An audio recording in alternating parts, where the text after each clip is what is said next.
Welcome, everybody, to another episode of Strife's Sanctum podcast.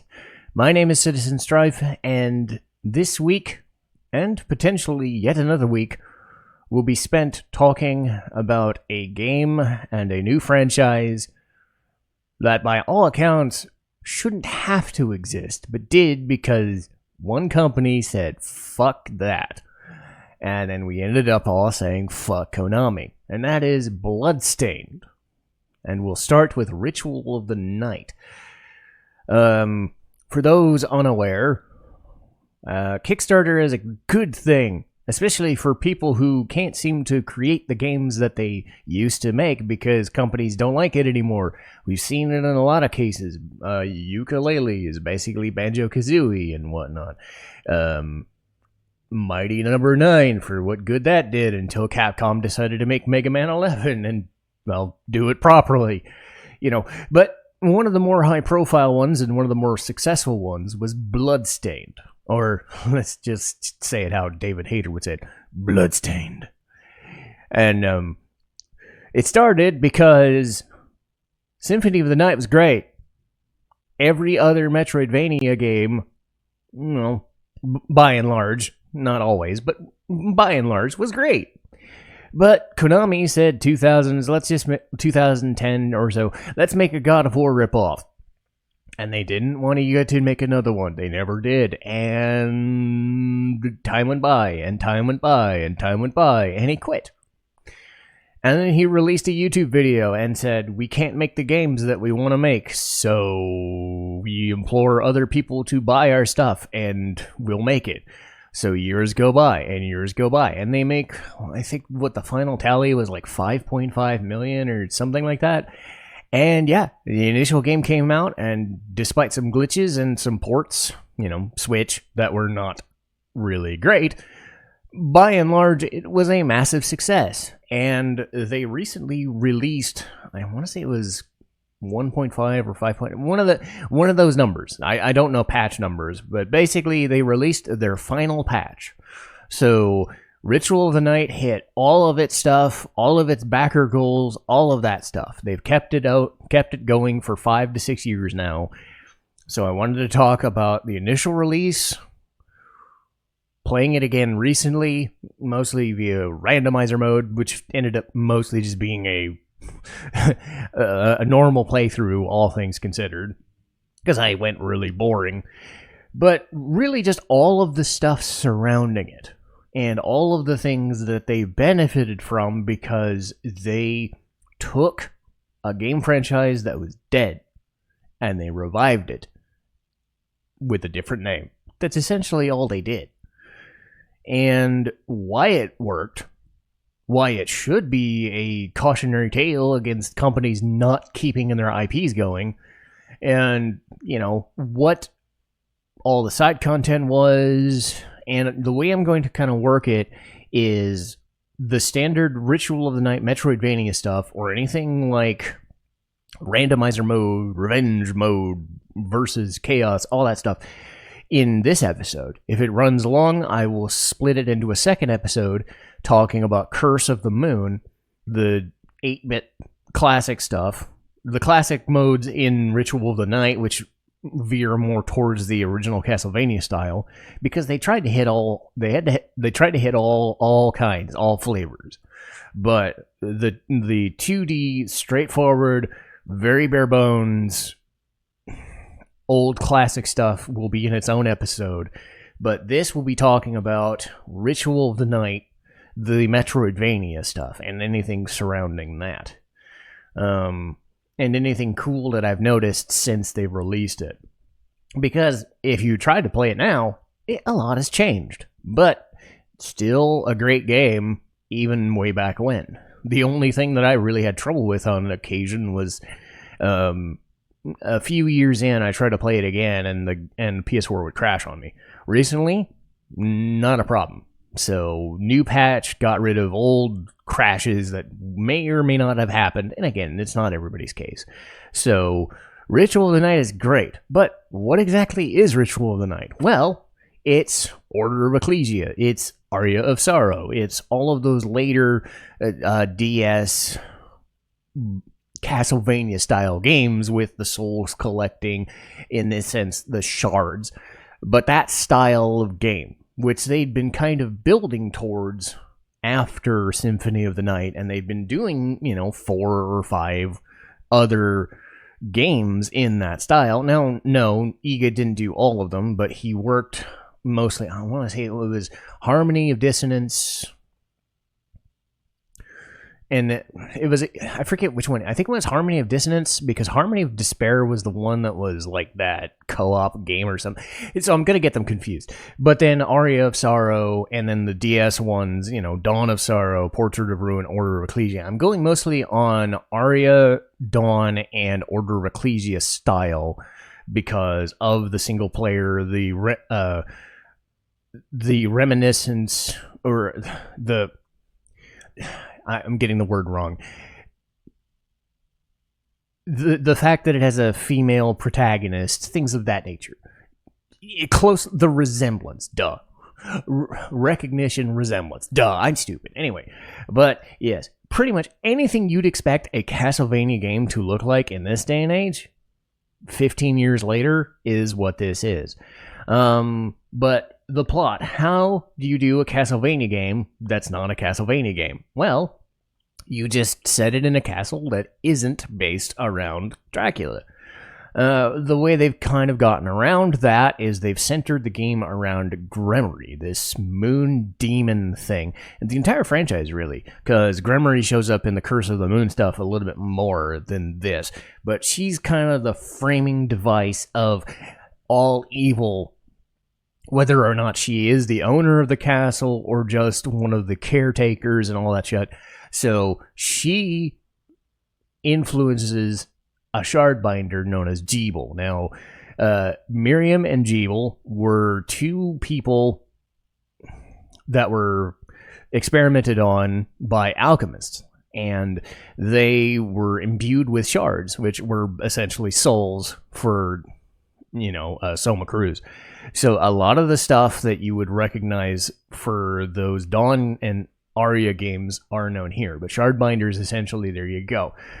Miriam wakes up later because Jeeble is being tasked as the leader of said castle. The thing with shardbinders is the more power they get, the more it's kind of a curse and it's going to kill them someday.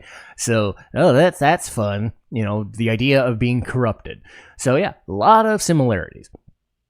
They didn't want to reinvent the wheel because you really don't have to. So Miriam and her, I guess friend, so to speak, alchemist friend Johannes show up, and they do their best to fight off demons and other crazy things. As many demons as they can, which aren't named the same, but are essentially the same things as the Castlevania enemies. You'd have your things that would shoot shoot cannons out of their faces. You'd have the Medusa heads, but they'd be called Dullahammer heads. Any enemy that was reminiscent of something that existed, they put it in there.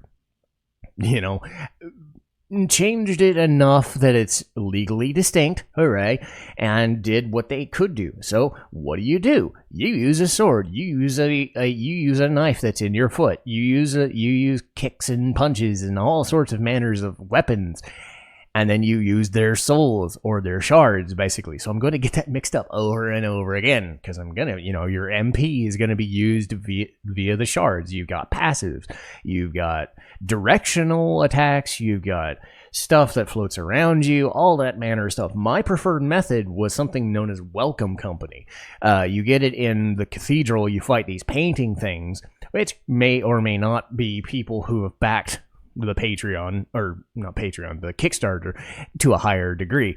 And they look all fancy and stuff, but they'll come after you. But you take the poltergeist thing, and you have this, like, armor, basically. It's great for a lot of the cave system, or any small areas that really get you screwed over.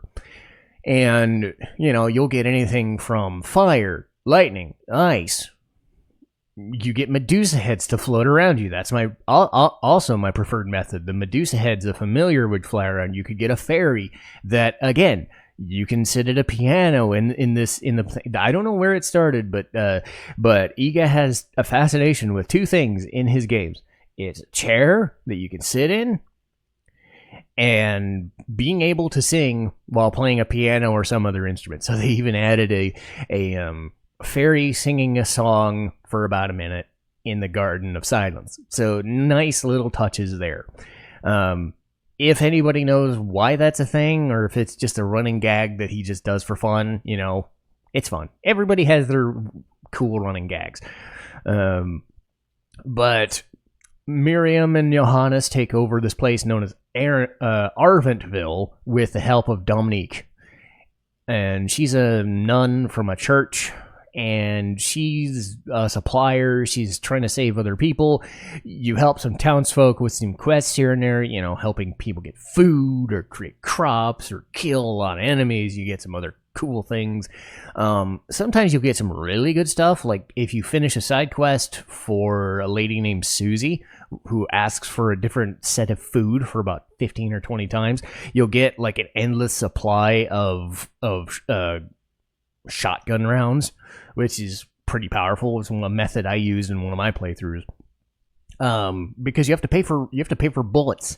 You have to create bullets. You have to craft bullets, and crafting can be a pain in the ass. But you get like you usually do. You go through the castle. You do all the cool shit, and then you constantly build up your shards. You constantly get new items. You get 5 or 6 different weapon types. One of them is guns, one of them spears, what have you. You get your preferred method of doing attacks, and everything just looks fancy.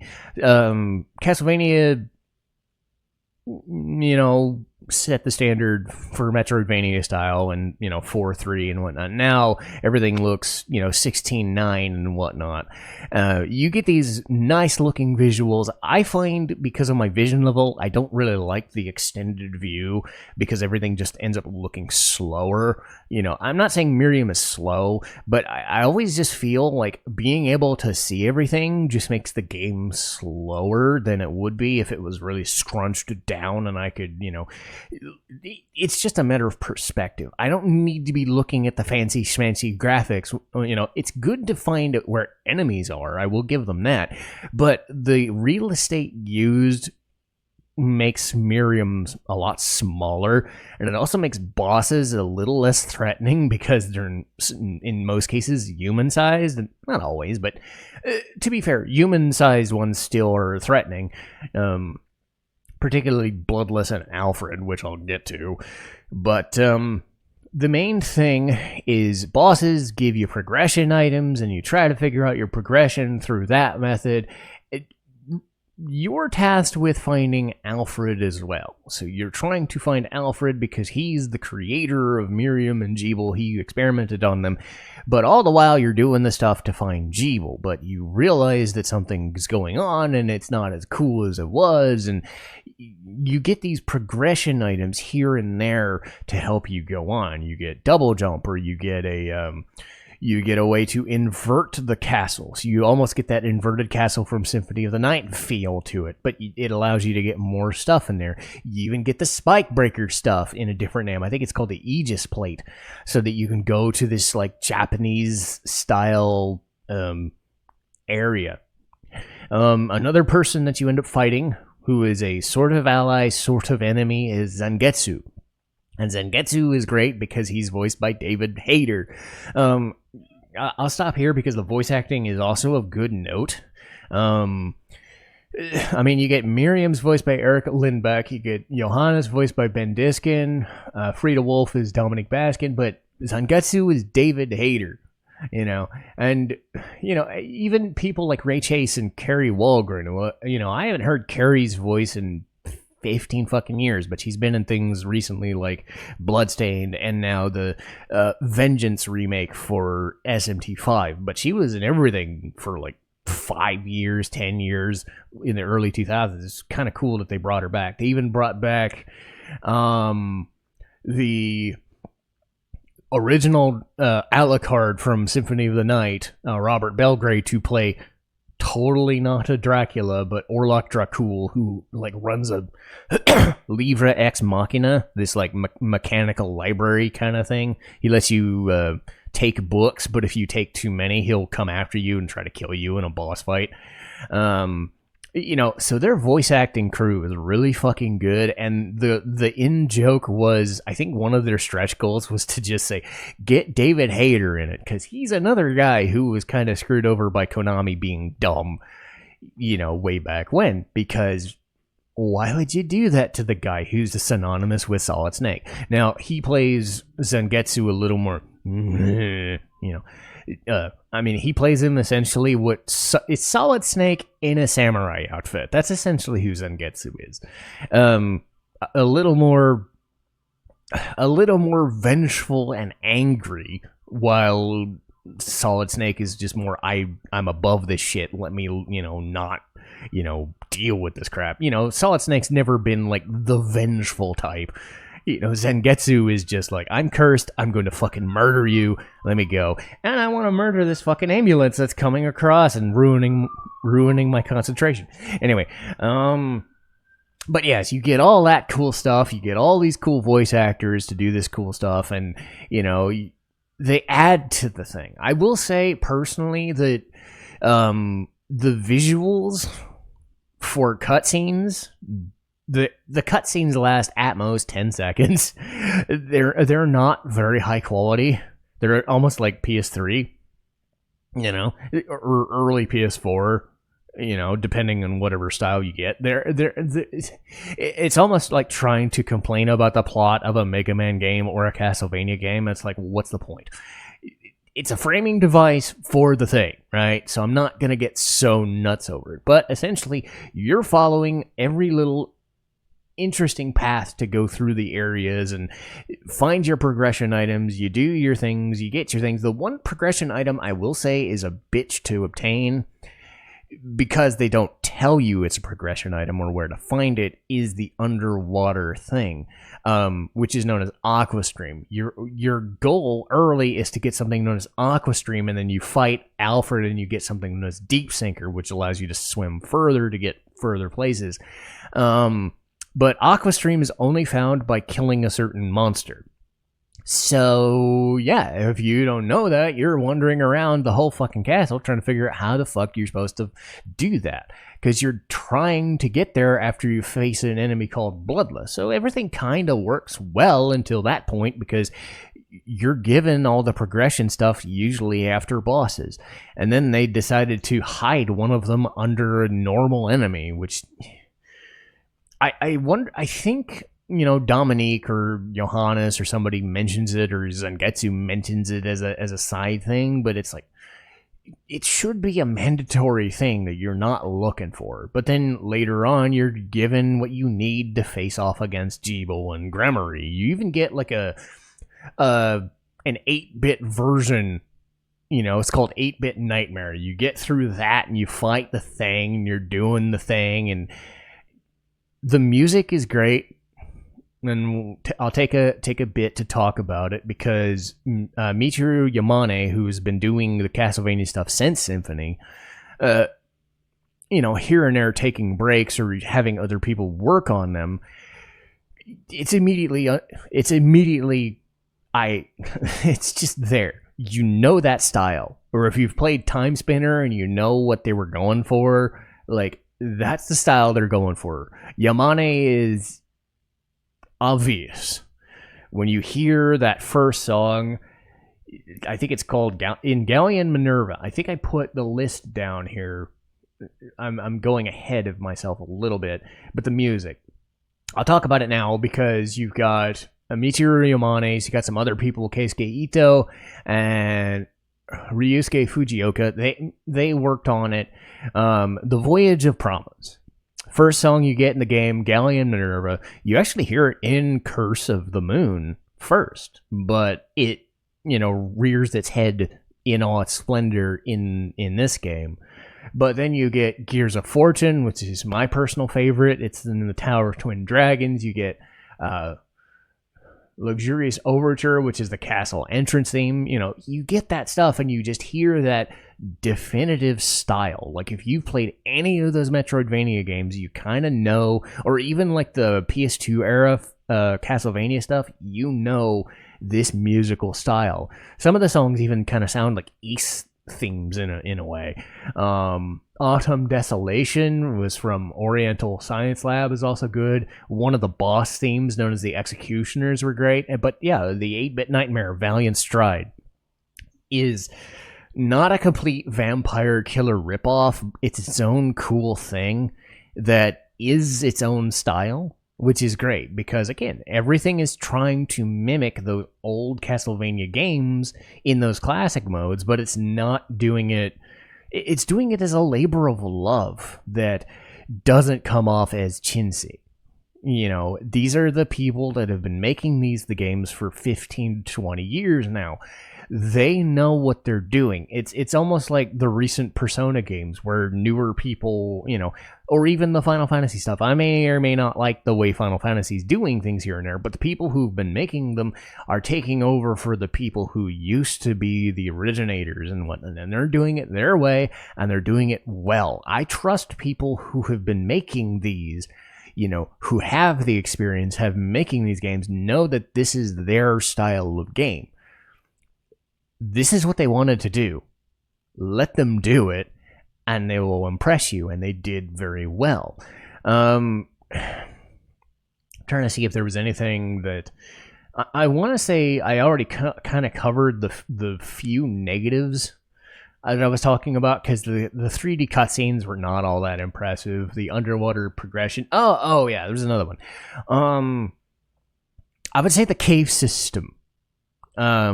A lot of Castlevania games have cave systems, aqueducts, water areas.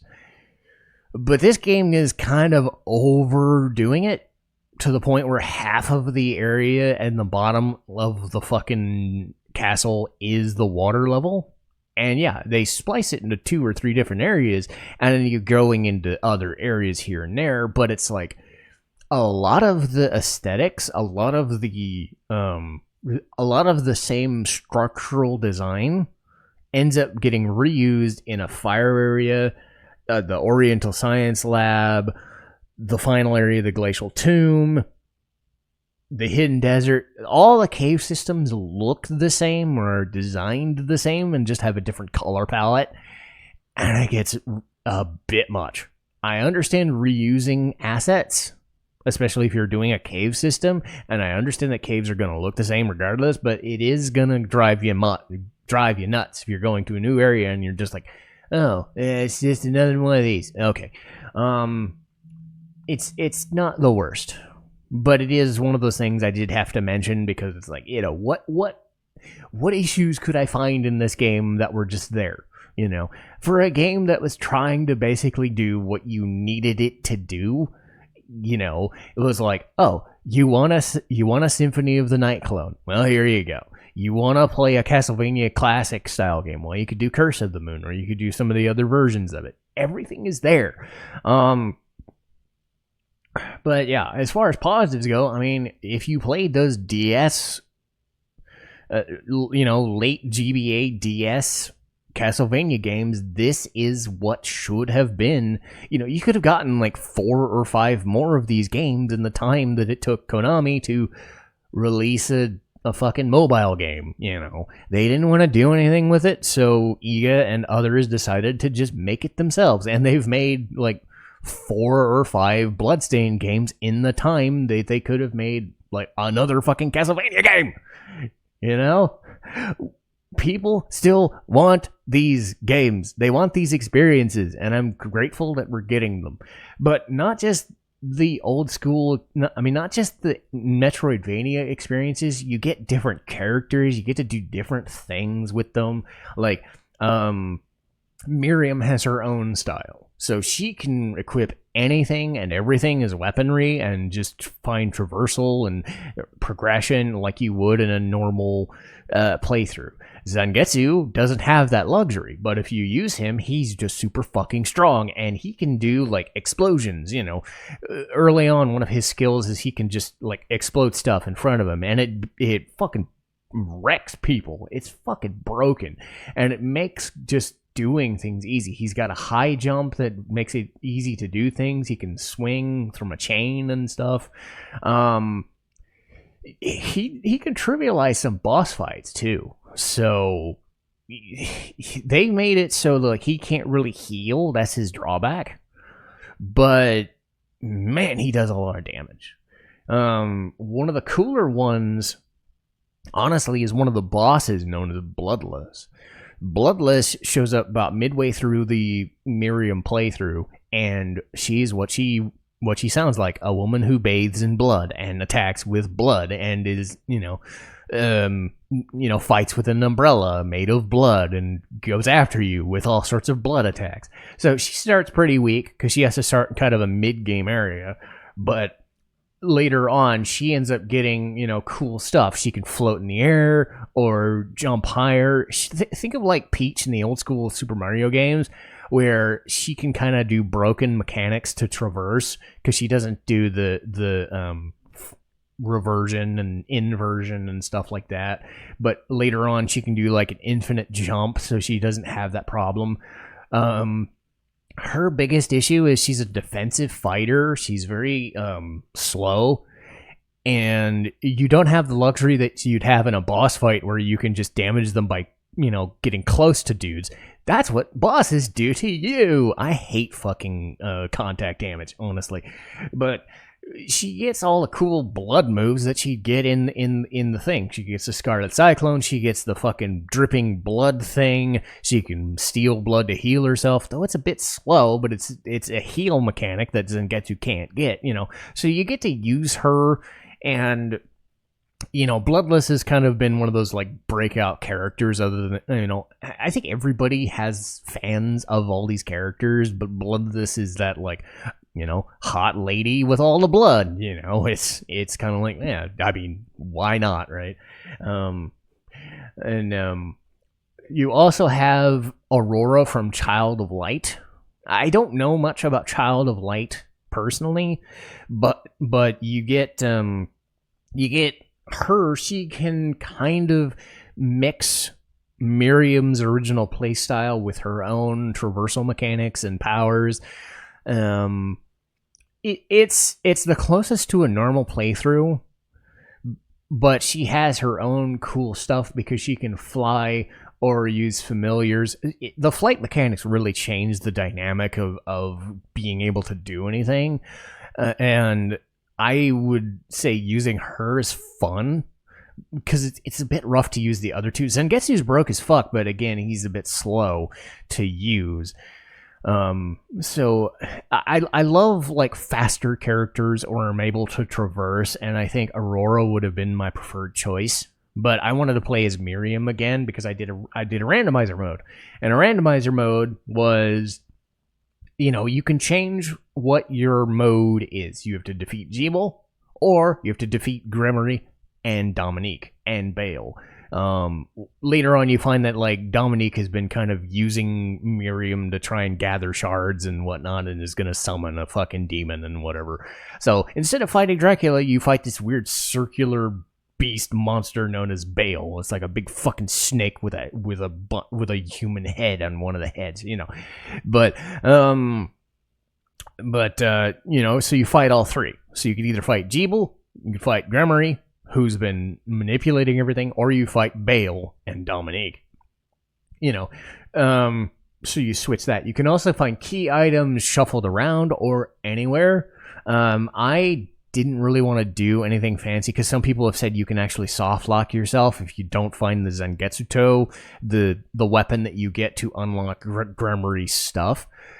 Really, the key items, the traversal items, by and large, if they're kept in boss fights, make things a little easier because, as I said, you're at the mercy of randomization. And if shards are randomly everywhere, you kind of run into that risk of, okay, the Aqua Stream thing was the dude in the Aqua place, but what if it's locked in the fucking what if it's locked in the entrance? You know, that'd be fine, but what if it's in a different spot? You know, where if it's in a harder spot or an enemy you hadn't fought before? You know, luck-based shit is luck-based shit. You're kind of at the mercy of not knowing what shard is where what, you know. So as fun as randomizing stuff can be, some people didn't really prefer, you know, having a different shop. You know, I did shop randomization and got lucky a little bit because I had a good armor set for a while, but not knowing where every item is or finding most items, like swords would be locked amongst each other, but you'd get the Zangetsu toe early, you know, or you could wait till fucking very late to get it. You know, there are a lot of things you can do, and I think higher level stuff, they've tried to get rid of the soft locking issues, but people have said as far as a randomizer goes, it's a bit of a, I mean, it's fun, but it's not amazing, and it's also a slower experience. I think it works better for shorter game experiences like Final Fantasy, you know, 4 through 6, or even Final Fantasy 1. The ones you could do in like 2 or 3 hours. I was playing Bloodstained, it took me about 5 or 7, which would have been a normal playthrough anyway. So randomization was cool as a theory, but I don't know if I would have kept up with it because it's just going to end up being a normal playthrough anyway. But I might get back to it eventually just for fun. Because the base game is still fun. But speedrun mode, you know, it's basically what you'd think it would be. Timing you and trying to beat it faster. Boss revenge is interesting. You have Gremory, Bloodless, and Dialphys, and I think Bothine as enemy boss options against Zangetsu, Dominique, and Miriam. And if you beat them all, because you get like 2,000 HP, and you get their attack set. I think Gremory's fucking broken as shit, which is great. But if you win, you get like a special CG artwork, or you know, or just some kind of cool artwork set. And Bloodless is great because he gets the anime style, and she's like naked in the bath, and like Zangetsu, Miriam, and Dominique basically are just like dead dolls floating in the blood. It's kind of fucking creepy. Versus mode and chaos mode are kind of weird co-op things. They're very fast paced, split screen on occasions, or they got cool objectives and things that you can do. But by and large, they're just kind of fluff. You know, boss revenge mode is kind of fluff. The biggest thing is just having the playthroughs, just having Bloodstained as a package. The base game package is what you want it to be. The fact that they even added stuff like classic modes and other cool things is great. But I wanted to save those for their own week because Curse of the Moon is more Zangetsu focused. And I wanted to dive deeper into that stuff later on because, again, this is a hefty amount of things that they've developed in the span of 5 or 6 years. Stuff that should have existed way before, but didn't because we weren't given that opportunity. And I think it's a cautionary tale of just telling developers to go fuck themselves, you know, by publishers that, you know, could be making money, you know, but they don't want to. They don't want the, you know, so fuck Konami. That's their own fault. And, you know, Metal Gear, you know, Delta is what it's gonna be, and hopefully it's great and all, but man, we could have had like 5 or 10 other Castlevania games, man. In any style. It would have been great. I'm partial to the Metroidvania stuff, but you get the classic Vania fans too. You would have made them happy too. But now we have Bloodstained, right? We have people who make Bloodstained. And if Konami ever decides to make Castlevania, like, you know, because Mega Man 11 exists, you know, it's not impossible. They might make it again. But then you can also make Metal Gear Survive. You know, so it is what it is. So, would I recommend Bloodstained Ritual of the Night? Well, gee, I don't know. I've spent a half an hour gushing over the fact that this is the Castlevania game we've been wanting for a decade. I would say yes. If you've never played a Metroidvania game and you want to start somewhere, this is definitely a good one to start with. But that'll do for this week. because the next time out, we're going to be doing other Bloodstained stuff like the classic modes and the Curse of the Moon. Basically, the classic style games, the original Castlevania style games, redone in a Bloodstained tinge and a Bloodstained mode. Whether they were a mode or in the Curse of the Moon, their own side project games that were their own fun ideas. But that's that week. Next week, we'll be talking about Konohana Kitan. Lovely anime, which is a change of pace from all the blood. We'll get back to Bloodstained with Curse of the Moon later. Sailor Moon Crystal. Metal Gear Solid 3. Konosuba Season 3. Xenosaga 2, which I'm actually going through Xenosaga 3 as well, just to get my mind ready for kind of like all of the weird changes, because, Xenosaga 2 is the black sheep for a reason, and it doesn't hold up. Odd Taxi in October 5th, and then October 12th, this one should be interesting. I said before I was going to do all manner of interesting kind of side subjects about Final Fantasy or Persona or Mana or other games that weren't just rundowns of games. And I came across the idea of talking about glitches, bugs, and translation errors, because early Final Fantasy games, and probably later ones too, are chock full of them. So I'm going to have kind of a lot of fun talking about all that stuff. But that'll do for today's episode. We'll get back to more Bloodstained in a couple weeks, but I'll see you guys next time. Citizen Strife, signing off.